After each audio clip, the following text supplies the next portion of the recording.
From AATH, the Association for Applied and Therapeutic Humor, this is Laughbox, the podcast for laughter and humor professionals. Here's your host, Chip Lutz.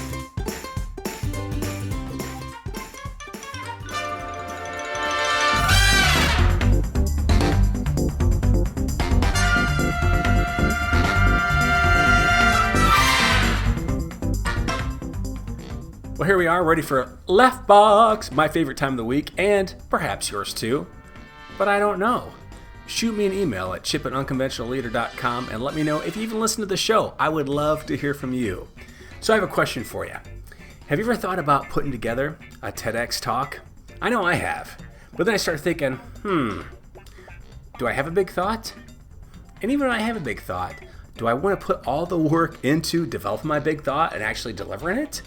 Well, this week I get to talk to a really good friend and longtime AATH member, Debra Joy Hart, about just that. How she took her big thought from initial thought to delivery. How she prepared it, reached out to people, and delivered a fantastic TEDx talk.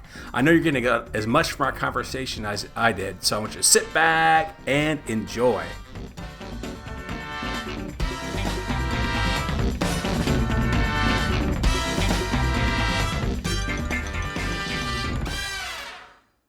Well, hello, friends, and welcome to Laughbox, the official podcast for the Association of Applied and Therapeutic Humor. And today, I'm going to talk to a good friend of mine, somebody actually I've known since I belonged to AATH, my first conference. She was conference chair back in 2006 in Panama City Beach, Florida.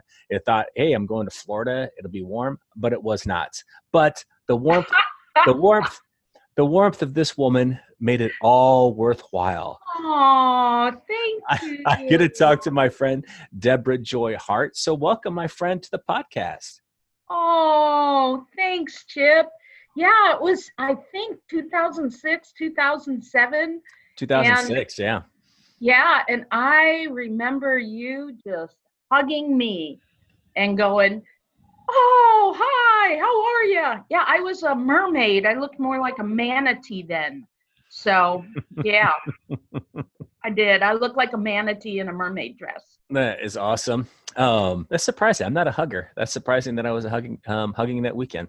Must have been the atmosphere drew me into a hugging state of mind. So, like, obviously, we've spent a lot of time together because, conferences, hanging out. But for the listeners, if you can give them the hot skinny on Debra Joy Hart. Whoa, hot skinny is not two words I would use when saying Debra Joy Hart, but thank you. Let's see. Well, here are the favorite things I love to say about myself. I love my husband and my family. I love being a bubby, which is a grandma. And I have two obnoxious cats. I'm always on a diet, and I eat a lot of cooked vegetables. That's what I like people to know. But I have been a member of AATH, I think before you were born, Chip. I don't think so. Certainly since the mid-90s. And I sort of grew up with this organization. It was just like, wow, fabulous. I learned about speaking. I learned about healthy humor. I learned about unhealthy humor. I grew up humor-wise with AATH. There you go. Oh, that is a good intro. That is absolutely. So now I want to talk about, you just did a TED Talk not too long ago, and I want to talk about the process you went through, preparing for that, delivering it, what were some of the things afterwards. But before we get into our conversation, I'm just going to ask you a random question just to get our conversation going. So, Debra Joy Hart, what is the absolute grossest thing you've ever eaten not on a dare? Oh, raw alpaca. That was you didn't even have to think about that. No, because I do this with I'm a clown at a camp, and one of the conversation starters is, what's the grossest thing you've eaten? And I have eaten things all around the world. Mm-hmm. There you go. So, give me the backstory on the alpaca. Well, we were in Peru, and there was I'd already had cuy. Cuy is guinea pig, Nice. by the way. And to prepare I knew we would be eating guinea pigs. So I just have to tell you this. So I went to PetSmart, and they had a bunch of guinea pigs. So to prepare myself emotionally, I looked at these 3 guinea pigs. I was with Daryl, my husband, and I went hot, mild, and mixed. Hot, mild, and mixed for barbecue sauce. So I have 2 things to say about cuy. Cuy is chewy. So I didn't like that very much. But we were at some sort of buffet. Who knows what was on there? And so it looked like tuna tartare, but alas, it was not. It was alpaca Nice. tartare. There you go. Now let me ask you this. Yes. I am getting just a little bit of feedback. There we go. Now it's gone. Okay. So did you know before you ate it that it was alpaca, or was it afterwards like, hey, you just ate that? I don't remember. All I know is it didn't taste like tuna. and it didn't taste like chicken either, I'm guessing. Nope. It did not taste like chicken. And cuy does not taste like chicken. That's funny. See, I was thinking in your guinea pig story that, you said you went to the pet store and maybe you got a couple and then you cooked them at home first. No. It's they like literally look like rats on a stick when they're cooking them. That sounds so appetizing. I know, but the kids love when I tell that story. Oh, I'm sure they do. So let's talk a little bit about your TED Talk. I watched your video. I really liked the content in there. I thought, I loved your stories, the way you kind of weave back and forth between, point and story. But, if you can just give kind of like a high overview, you don't have to give the whole talk of, what the talk, was about. Basically, I've been speaking more and more on a 3P resilience practice. Mm-hmm. And that includes, do you have some sort of perspective, a way of looking at things? And do you have, oh my gosh, now I'm not even remembering my own 3Ps. That is so bad. So it's a way of building resistance ahead of time. Mm-hmm. So do you have like a power to visualize, mm-hmm. Visualize, have memories from the past and healthy memories and happy memories. And let's be real here. You're going to have some unpleasant memories too, but can you put that as a memory and visualize a future when you have a loss? Memories and are in the past. The future, you can has more hope to it. Right. So there you go. Power to visualize.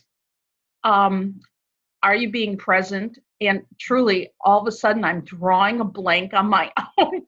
Permission. It's permission. Permission. But, thank you. Thank you. Yeah, I paid attention when I was watching your TED Talk. Oh, good. Somebody did. That was probably one of the most difficult things I've ever done in my entire life. What made it so? Why was that?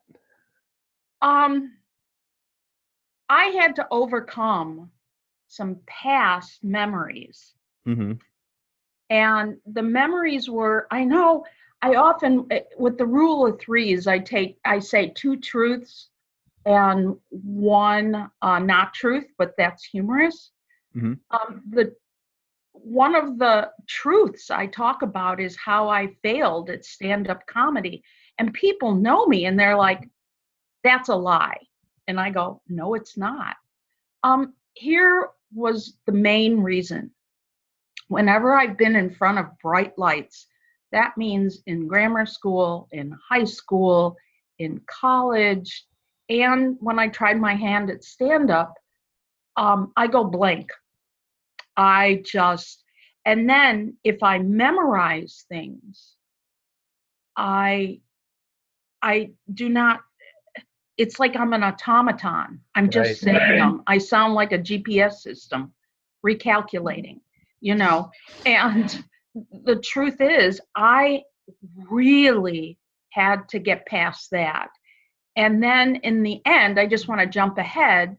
The bright lights, I was grateful for them because I knew people in the audience and that had come specifically to see me, and I couldn't see them.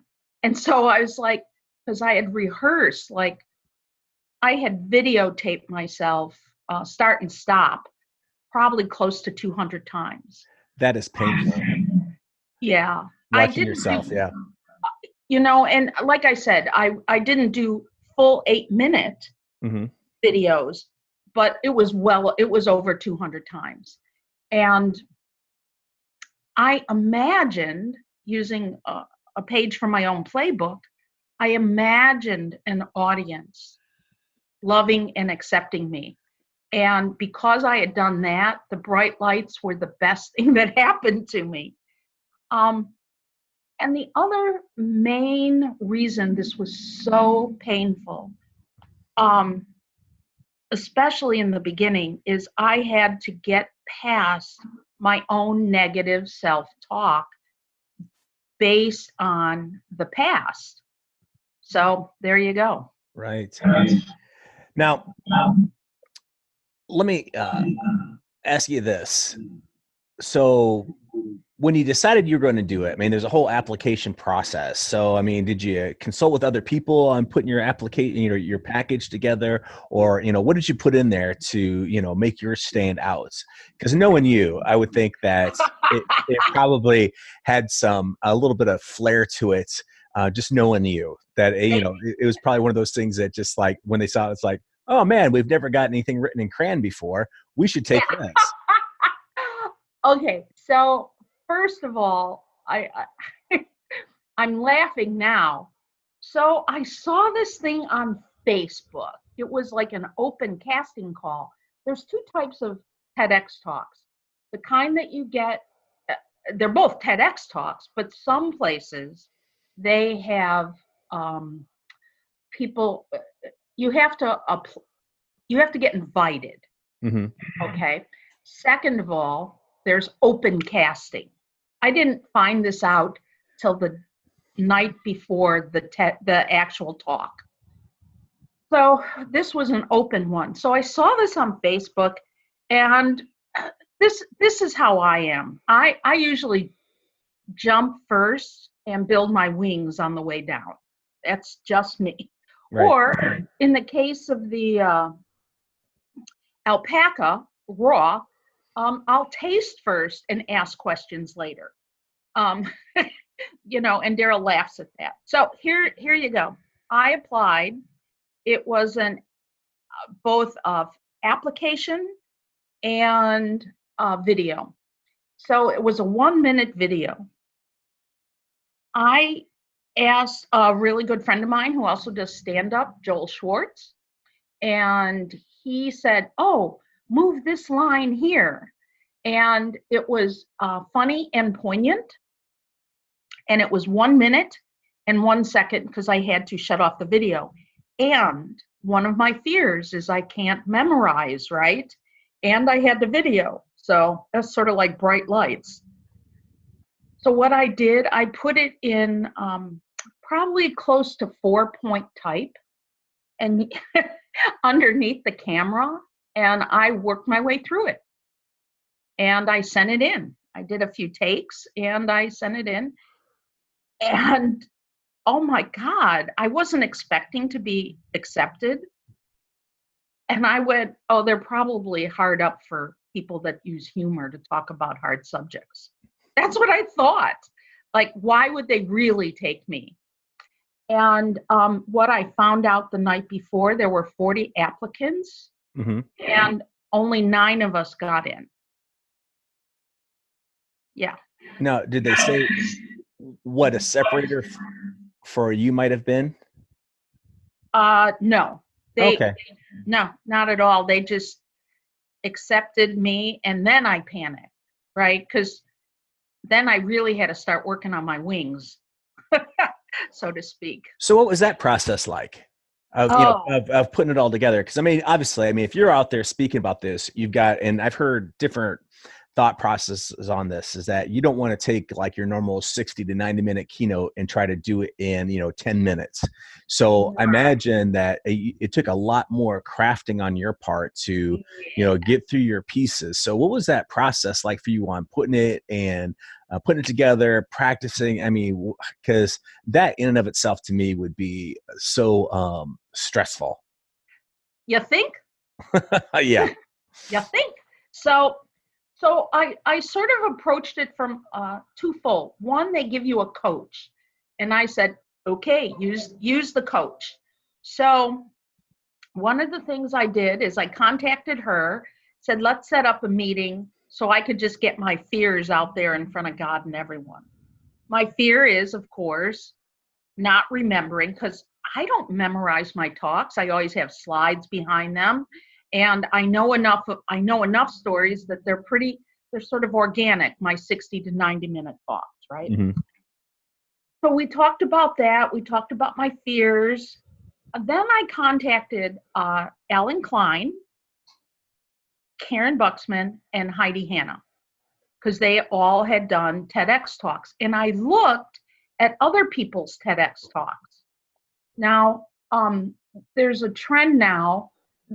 Lots of TEDx talks are 17 minutes or 18 minutes. A lot of them are trying to make them down to 8. So I'm now in the 8-minute category of a 90-minute talk that I usually give. So what I did, besides panic, is I did intellectual things. Like I said, reach out and hear what they did. It was so wonderful. Alan gave me some pointers about the physical surroundings, okay? And that really helped. And Karen said a lot of these are student runs, so don't expect it to be, what's the word? To be efficient the way you do when you speak professionally. Right. Okay. So those things were off my plate. Karen and Heidi both said, oh my God, this was the most nerve-wracking thing I've ever done. And Karen said, this is all you're going to think about. And she was absolutely right. The minute my head would hit the pillow at night, I'd start thinking of ways to improve or to change this, or this line needs to go here. Right. So putting that all together, here's what I did. My coach said, I want you to speak organically in the beginning. Just speak. Just do some videos and do that and get your talk out. Mind you, it's only supposed to be 8 minutes, right? Right. 15 minutes later, I'm laughing. But I sent it to her and she said that's a great start. Meanwhile, my own negative voices are going, you suck, you can't do this, you can't do that, remember this, remember that. And that was really hard to get over. How did you get over that? Okay, 2 things. When I showed that video to a friend of mine, she said, this is not you. Look, you've hardly moved. You're keeping your hands together. You are much more demonstrative than that. That's a big word. Yeah, it is a big word. But it's what a great thing for a friend to say. Like, even as I'm talking to you and there's no video, I'm like using my hands. She goes, you have got to use your hands. That's more like you. So a big thing is being me and not being what I think other people expect me to be. So that's a big thing. Right. Number 2, I met up with some new friends and who are really positive people. I mean, and just want to laugh, and then they have me, so there you go. They could laugh all the time. And they told me about this book called The Untethered Soul by, I want to look at his name again. It is Michael A. Singer, The Untethered Soul. And I started reading this book that had to do with the voices in your head. And I'm like, wow, this book was written for me. So that's really, really cool. Those two things, learning to be more of myself and listening to the voices in my head. Now, full confession here. After the first 15 start and stop videos I did, I literally, I'm not making this up, was on the floor crying, going, why the hell did I sign up for this? That's so funny.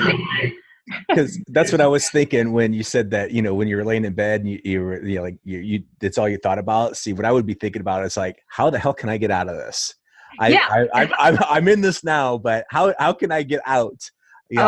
Please, Lord, take this cup from me. Yes. I was like, I didn't think that. But what I heard the loudest, and I don't know how other people's voices in their head go. I mean, it's not enough to be medicated. You know what I mean? But when I picked myself up off the floor from crying, and I kept hearing, this is part of the process, so you can talk about this process down the road. You've got to feel. I had to let myself feel helpless, if that makes sense. Absolutely. So that was quite the thing. Yes. So in putting the whole thing, then, so you're practicing, you're shaving things down, you're practicing more, you're shaving it down to get to that 8 minutes.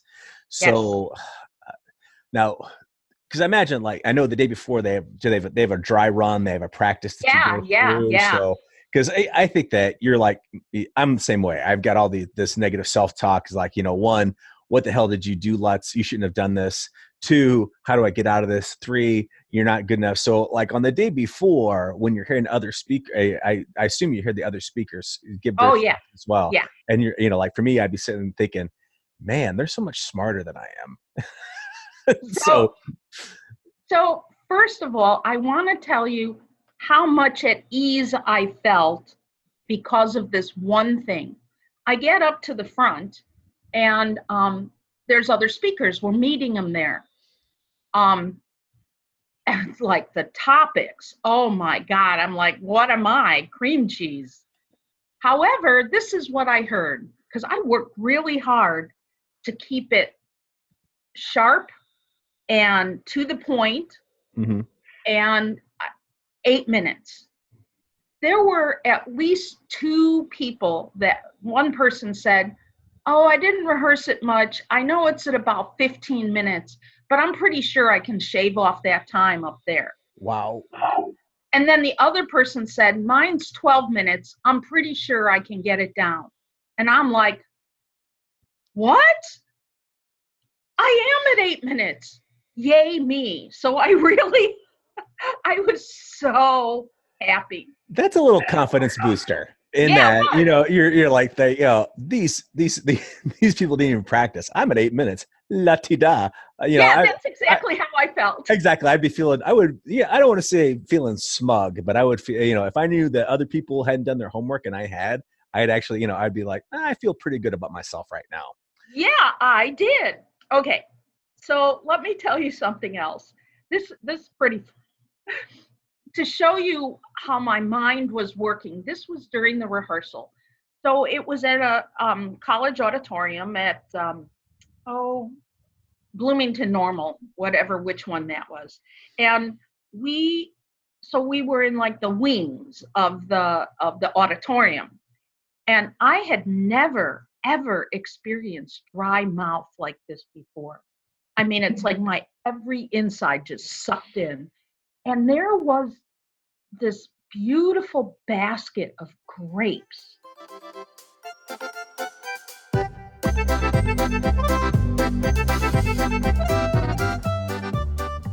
And we'll be right back with that awesome interview with Debra Joy Hart, but now it's time for Fun Facts. Fun Facts is where I share facts about humor, laughter, sometimes the absurd. But this week's fact starts off with a question. Do you ever find yourself kind of annoyed with the people around you? Maybe it's because you're too intelligent. And this leads into this week's fun fact from thefactlife.com. And here it is. Fact: one habit of intelligent humans is being easily annoyed by the people around them, but saying nothing in order to avoid a meaningless argument. So, if you find yourself really annoyed, probably because you got such an enormous brain. Now, if you've got a fun fact you would like to share on the show, email me at chip@unconventionalleader.com. I would love to share it on the show. Now, let's get back to Debra Joy Hart. Grapes and bananas and oranges, and I'm like, oh, I'm thinking to myself, oh, that's so nice. They put that out for us. Oh, nobody actually offered that. Maybe it's we had to be out of there by 7. So maybe it was for the next group, right? So I said, oh, I better not. But, oh, those grapes look like they'd be perfect. Well, after I got done speaking, I sat down and out comes one of the speakers. It was amazing. She was African American, and she did a whole piece, 8-minute piece on living like her ancestors in this slave town somewhere in Africa. So that means literally she didn't bathe for months. She allowed herself to be shackled and all these things. And she comes out with this big basket of fruit, offering it to her ancestors. The fruit that I wanted to eat. And all I kept saying was, thank you, God, for not letting me eat that ancestral fruit. Thank you, God, because how do you explain why all the grapes are gone? You know, your ancestors ate them. So I'm making jokes inside of myself just to feel better during rehearsal time. That is funny though. That if you had like delved right into that basket, and then if she was going up to do it would have been like half the fruit is gone. It almost make like a good comedy skit. You think you're like here, and then she looks down and it's like it stops in the middle of talk. Hey, who took all my goddamn grapes? Yeah, really. That's what I was thinking, and it loosened me up. I'll tell you what else loosened me up. Who would have thought this? There was a 13-year-old girl giving a TED Talk. Her TED Talk was because at age 11, she started not a food bank, but you know what newspapers come in, those machines that you open up, you pay $0.25 or $1 now, and the machines open up, and you have those machines. She set up a food bank in a park like that at age 11. So, and she got the community involved so that she heard about the hungry people in Normal, Illinois, and she didn't want them to go hungry. Wow. So she was 11 when she started, 13 years old doing a TED Talk. And by the way, she had a sleepover the night before. I'm like, I love you. So I'm the oldest at 62. She's the youngest at 13, and we hooked up. And her parents heard heard both the talks, but right after my practice talk, they go, "Can you be our daughter's coach? Can you teach her how to be funny?" I said, "I've had a lot of therapy. That's how I've learned to be funny. She's not old enough to have problems like this." Right. So what's funny about like the whole having a sleepover the night before is that when you're young, you're unencumbered by all those voices in your head because you don't know how the world's going to beat the shit out of you later on. So you are untainted. So it's like, that's right. I'll have a sleepover. Yeah, I can stay up all night, watch movies. I'm good to go. Yeah. So she was by far my favorite. There was a woman, and probably next to the newscaster, I was the person who had who spoke professionally. Mm-hmm. Okay. So there was one woman, she wound up with alopecia. She, at age 20 something. And her whole identity always was about her long legs, her long blonde hair, her blue eyes. She was Swedish, and she wanted to be in the movies. And then all her hair fell out, and she had to shave her head. And her story was so compelling. But on a practical side, I said, "Oh, take your wig off and leave it on this chair," because at some point she takes her wig off and she was going to like walk outside. They give you a big red circle because it's TEDx, you have to stay in the circle. So I was helping her with some of the logistics, and then I actually helped some of the sound people and camera people with the logistics. So I felt like my public speaking really helped, my professional speaking really helped others there. Mm-hmm. And I'm old and bold. So there you go. Old and bold. I'm old and bold. Well, we'll make sure that we put a link to your TEDx talk, in the show notes, because it's a good view. I think that people will get a lot from watching it. So we'll make sure we put that in there. But looking back, for other people that are considering putting one of these together, or even just contemplating applying, what are the couple of the biggest lessons that people can take from you on the whole the process or delivering, or what's your best advice for somebody that's thinking about this? 1, save your fears for later. Just do it. Just sign up. However, you can go to a TEDx site where they have TEDx talks all over the world. You can do that. So just do it. And 2, this is a lesson, at least for me, on learning to forgive the negative voices in your head. Something else I did, I stayed away from people that were spoke very negatively to themselves and others. In fact, I said goodbye to a 9-year friendship at the same weekend of my TEDx talk. So really incorporate and hang out with and pay attention to people who are positive, uplifting, and, make you feel, not make you feel, but add joy to your life. Right. Okay. So that's just a good piece of advice in general in life. Mm-hmm. It's just, hang around with people that lift you up and they don't suck you down into their negativity. For me, I have a no OPD law in my life, no other people's drama. I just, I don't want any of that. If people are high drama, they're real negative, I don't want any of that. Right. And those are usually the people saying, I don't like not you, but the people that have to say, that person's too dramatic, that person's too dramatic. That's because they probably have a lot of drama in their life. Right. Just saying. So that's a good piece. Lower your expectations as far as you expect everybody to be professional and work a certain way with you, and just lower your expectations. Sometimes I think high expectations of other people is very detrimental to the whole process. So that's another thing. And don't plan on thinking about anything else for about 3 months.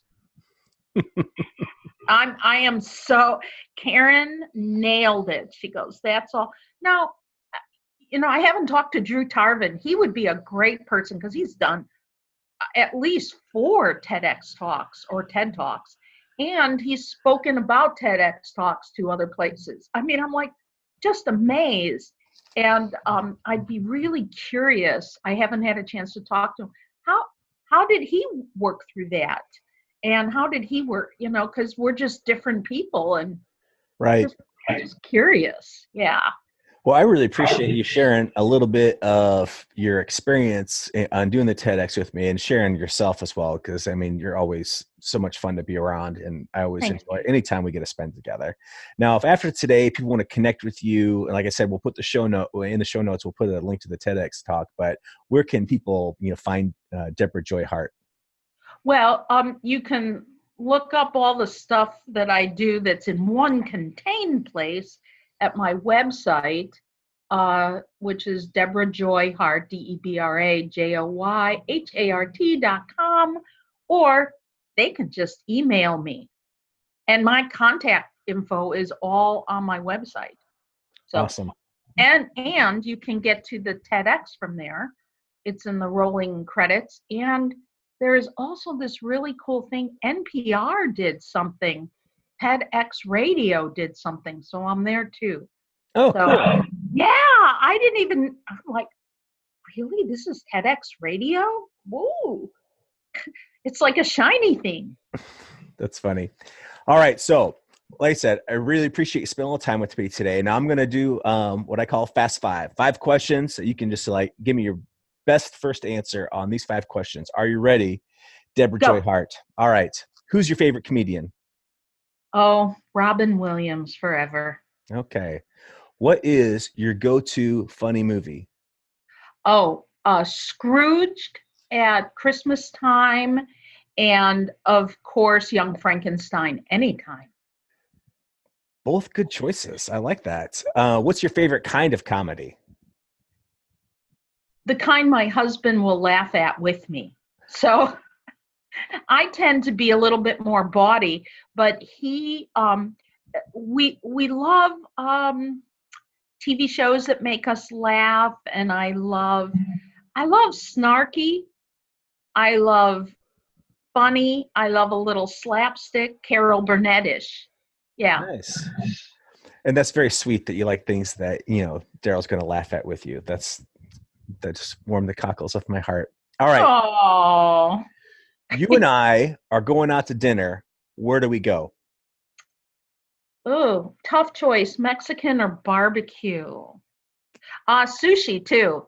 Yeah. All good choices. All right. Yes, last question. No, yeah, go to a bar. I'm all about that. Last question. Do you have a favorite joke?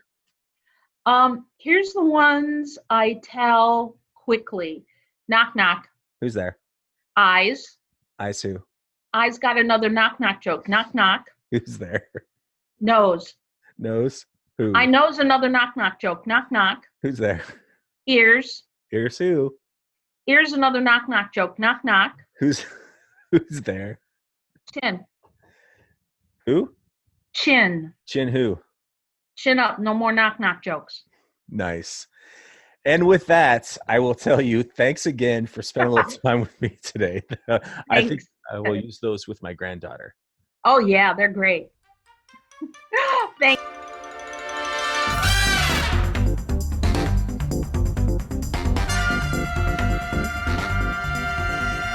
What a lot of fun it was talking to Deb Hart. I'm going to encourage you to connect with her on Facebook, LinkedIn. I'm going to put the link to her TED Talk in the show notes. Take a look at it. Really great talk, really great content. I know you get a lot from it, and it'll make the talk that you just listened to a little more meaningful. Now, this is the last of about 5 episodes I have left for the season before I take a break for the summer. So if you got something you want to hear about in the next season, shoot me an email at chip@unconventionalleader.com. I'd love to hear from you. And make sure you check out our website, aath.org. So until next time, this is Chip Lutz saying, we'll keep the laugh on for you.